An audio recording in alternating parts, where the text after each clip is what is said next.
Good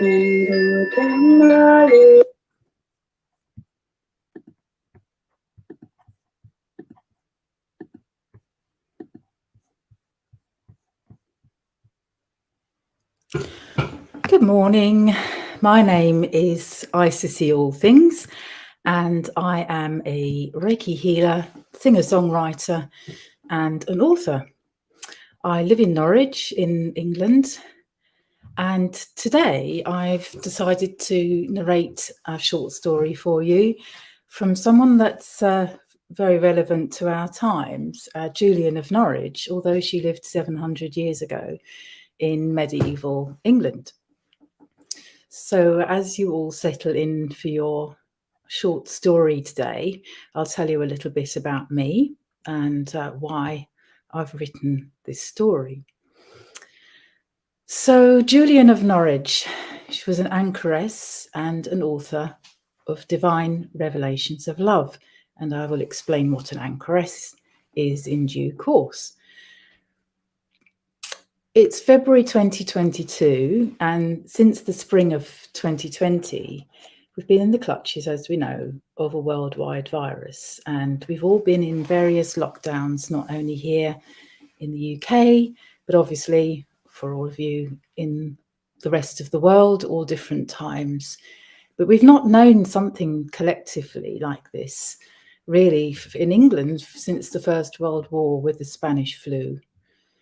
In these unwilling times of self-isolation and quarantine during these 2 years, I'd like to begin by telling you a story that I feel is relevant for us in this time, because it may give us pause for thought about how to deal with self-isolation and quarantines. And this is from someone who became an expert at it for 40 years. So the tale begins with Julian of Norwich narrating about her wonderfully strange everyday existence.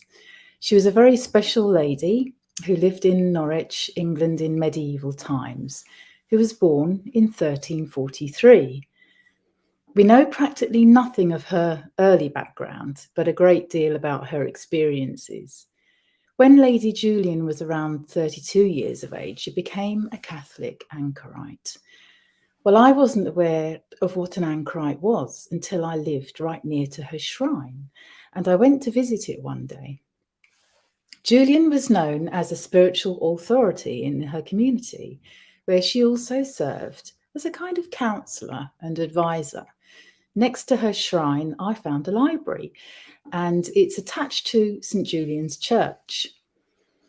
In there, you can find a library of old and new books, but you can sit and listen or watch and read books that have been kept in there with there's a cafe, and you can sit and have a browse before you decide if you want to buy anything. And many of these, there are many various translations of the book that Julian of Norwich wrote herself.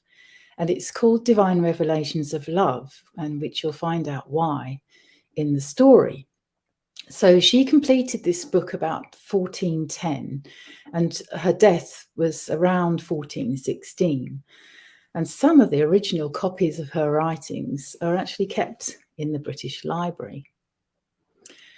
So Julian was from an educated background. She was able to read and write, and she even knew Hebrew.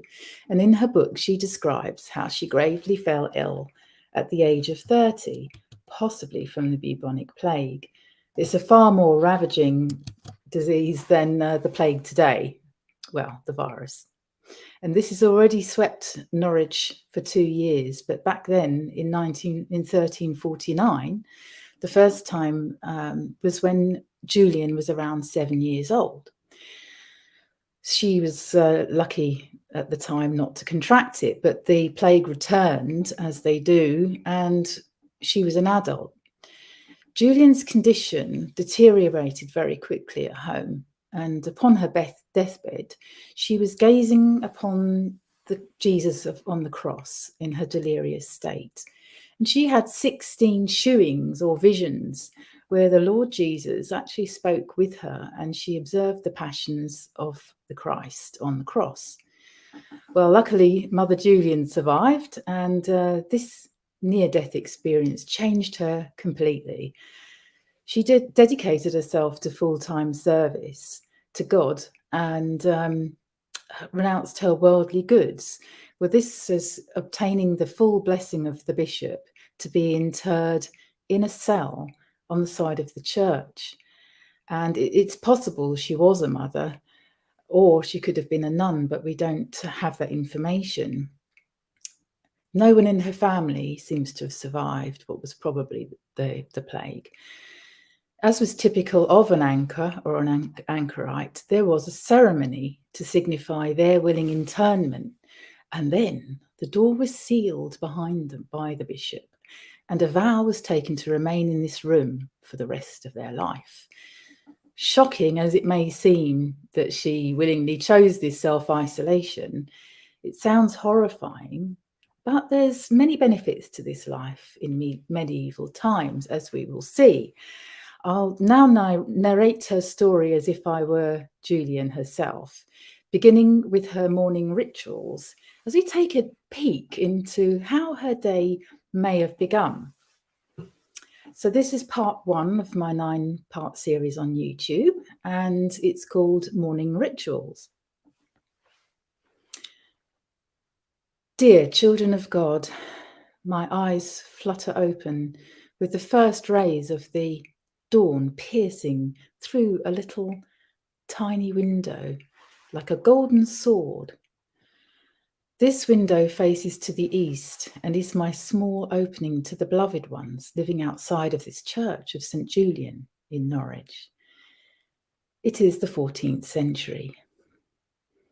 As I lie on my unforgiving horsehair mattress in contemplation, I stretch to make myself more comfortable, and I bring my hands together over my heart in readiness for my first morning prayers of thanks. And that is to the Lord God, the source of all that is. My hands are icy cold on my rosary. I live in a stone room, and it's attached to this Catholic place of worship where there are few luxuries in these medieval times. My assistant will light a fire in the hearth once I am arisen. Having recited the Lord's Prayer, now I consider the many things that I have to be grateful for in these perilous times. The Black Death has swept through Norwich for 2 whole years in 1349, and at the time I was 6 years old, but I survived.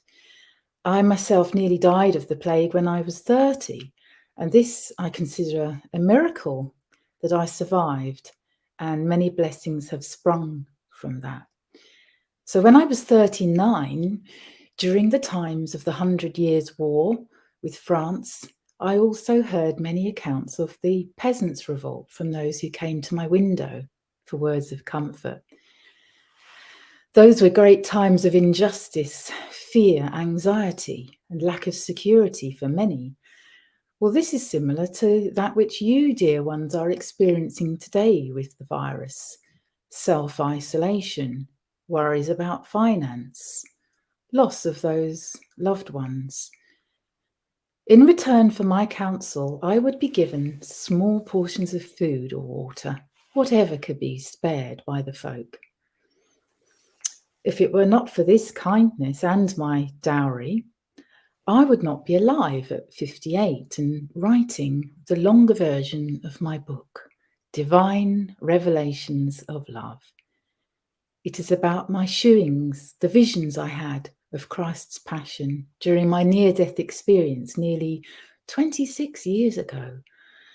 I'm grateful to be alive and in good health when all around me outside is disease, filth, stench from the streets.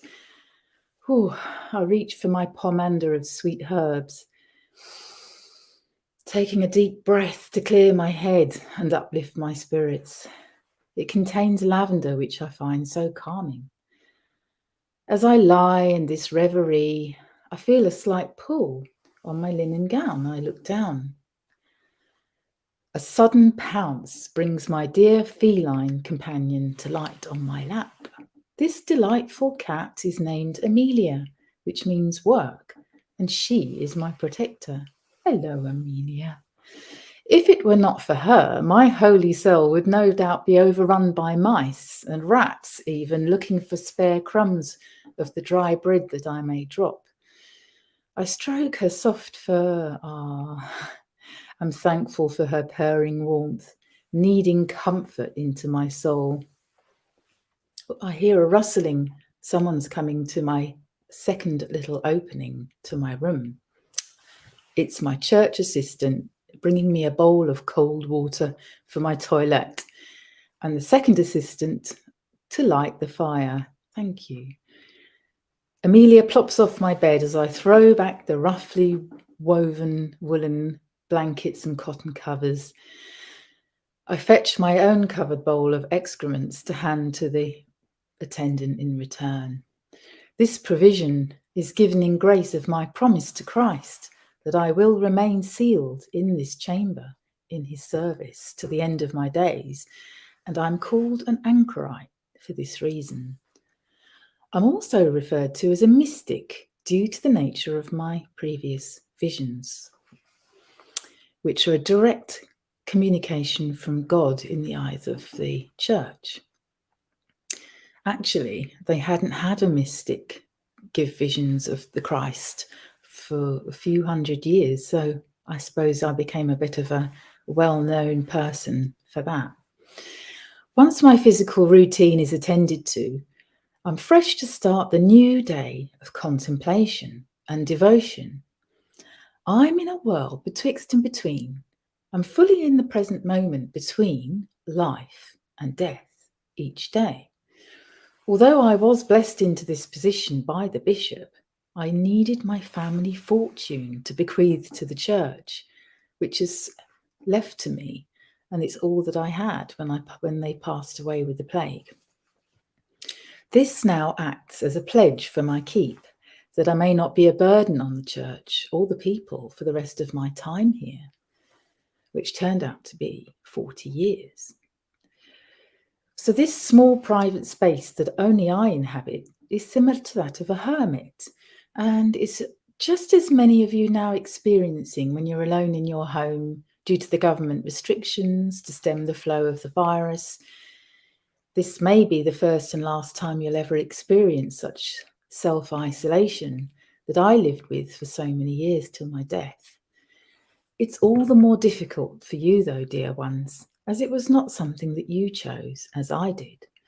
But it's now an opportunity for you to turn inwards, surrender, and there's a space that you may find. It's called liminality. This is where you can experience a spiritual awakening, if approached in the right manner. You can choose to complain about your lot, unable to visit your friends or enjoy a meal in a restaurant, or you can use this time wisely for your personal growth. It's a marginal existence that I live, which is neither in the past nor in the future, but is a state of pure potential each day. You'll understand it now in terms of a personal transition, a transcendence, or a transformation, although I simply understand it as a state of grace. I'm curiously outside of everyday experience, but strangely still a part of it too, as you are with your technology and social media. It can be a blessed time without the normal concerns that people would speak to me of. I'm protected from vile diseases and without worries of finding a roof over my head or clothing and sustenance. I surrender, though, the experience of joining with another in physical love and begetting children. But in place of this, I have become as without sexual gender, respected by men of the cloth just as much as women, as a mystic with a direct connection, a divine spiritual experience for which I am honoured.